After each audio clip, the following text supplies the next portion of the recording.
Hello, everyone. Welcome back to yet another political episode. We are, I would say, not slowly anymore, but really quickly coming to the conclusion of our 2024 reviews. We just have Virginia. Vermont has no ballot measures this year. Seeing how Vermont, we know how they usually vote. Well, that's not like Massachusetts. They approve some base ballot measures, but Vermont could be in question, but we have just one ballot measure in the state of Virginia.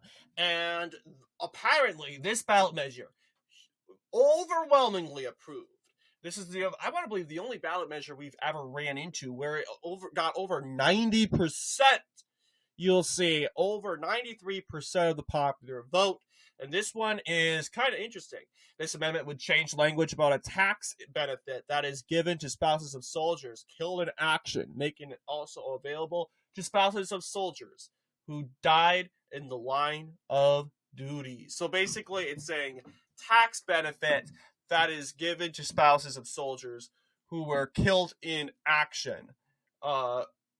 It would also give these tax benefits to the spouses of these said soldiers who also died in the line, who of these soldiers who died in the line of duty. So of course, it's basically changing the languages. In other words, they're already getting the benefit in Virginia, but what they're doing is saying, it's basically saying, I don't know how they word it in their constitution, but it's basically said, killed in action. Okay, this is the text that they're trying to change.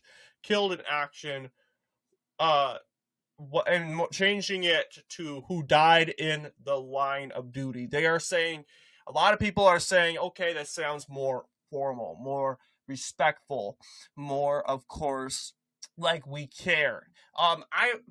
And that's how I'm kind of receiving it. Killed in action sounds very short. And it's like, oh, he was killed in action. That's it, like he didn't really matter.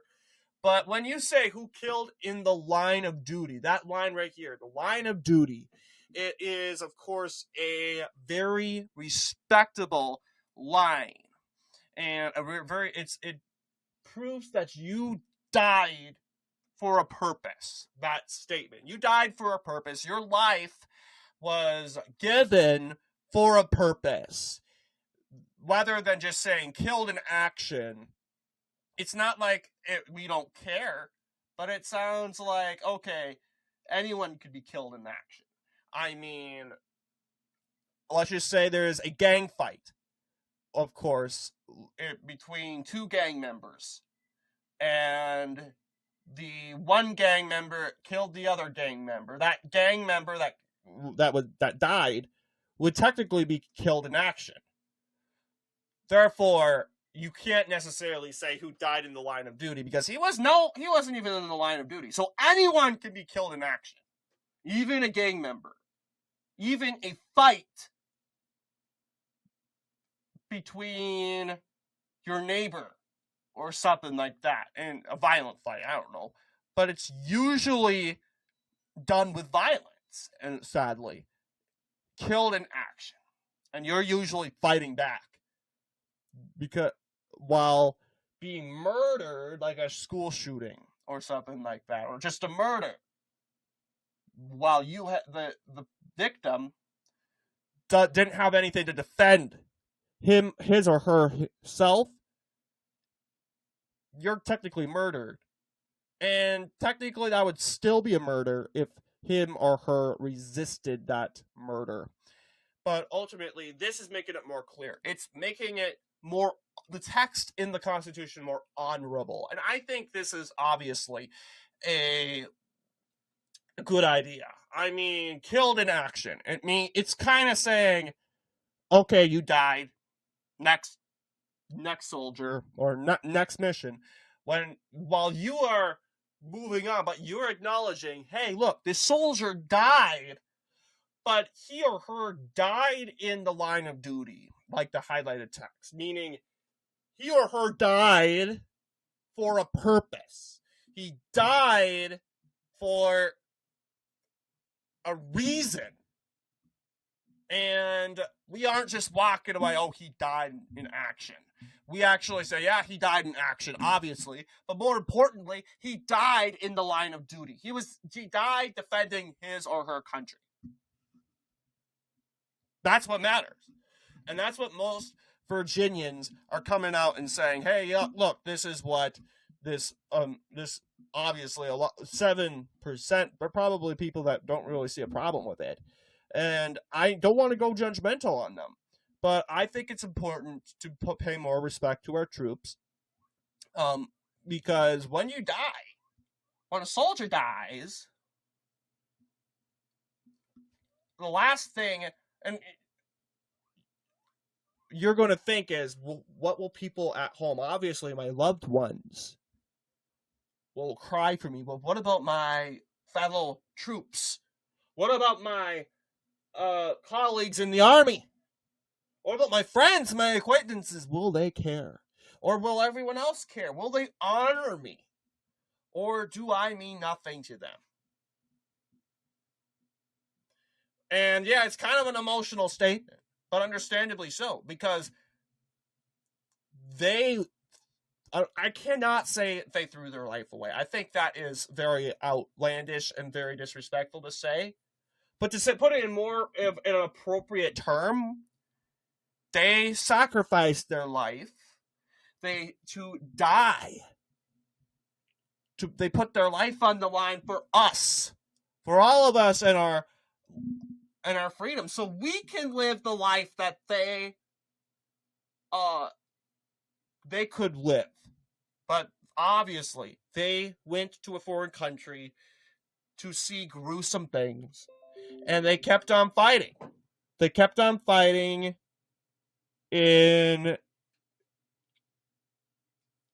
of course, through all the trauma because of us. And honestly, we should hold more, of course, respect to them. Looking at the percentage, you'll see Washington County, wherever Washington County, Virginia is, they showed more support of this. I know Scott County is a conservative county right here, 96%. Really, there's no conservative or Democrat in this ballot measure. I think most importantly, most Virginians, they know, yeah, we believe that our soldiers need more respect. The county that showed more against this, actually, it's more of the Democrat counties that are, of course, voting mainly against it. But it's 89%. It's actually the only county to go in the 80% range, and that's Fairfax City. The city of Fairfax, 89%. That's a city within Fairfax County. 89%. Obviously, they support it. Democrats alike, they support the ballot measure. Republicans alike, they support the ballot measure. There's no which one supports it most. Although it appears that more conservative counties seem to support it more. But what it's looking like right now, everyone, it's nice to see 93% of Virginians on board with this uncontroversial ballot measure, just to say, hey, look, should we change the wording of the Constitution in Virginia, allowing which gives, of course, tax benefits to the spouses of soldiers, and change the language from killed in action, meaning to changing it to, of course, who died in the line of duty. So yeah, it's also saying property tax exemption for veterans and surviving spouses. So I'm surprised it doesn't have the language. It makes you think it's about property tax exemption. So, but when you read about the ballot measure, it says this amendment would change language about a tax benefit that is given to spouses. It's not saying should this tax benefit be deleted, or should it continue? It's continuing. It's not changing, but should that language, of course, go from killed in action to who died in the line of duty? 4 million votes in favor of this ballot measure. 302 votes, 302,000 votes against it. My input, I think I'd support it. I don't think there's a reason why. I mean, we paid for the ballot measure regardless. And we might as well have it be achieved and have it succeed for the sake of our fallen soldiers. So what do you guys think in regards to this ballot measure? Let me know down below. And as always, see you all in the next political episode.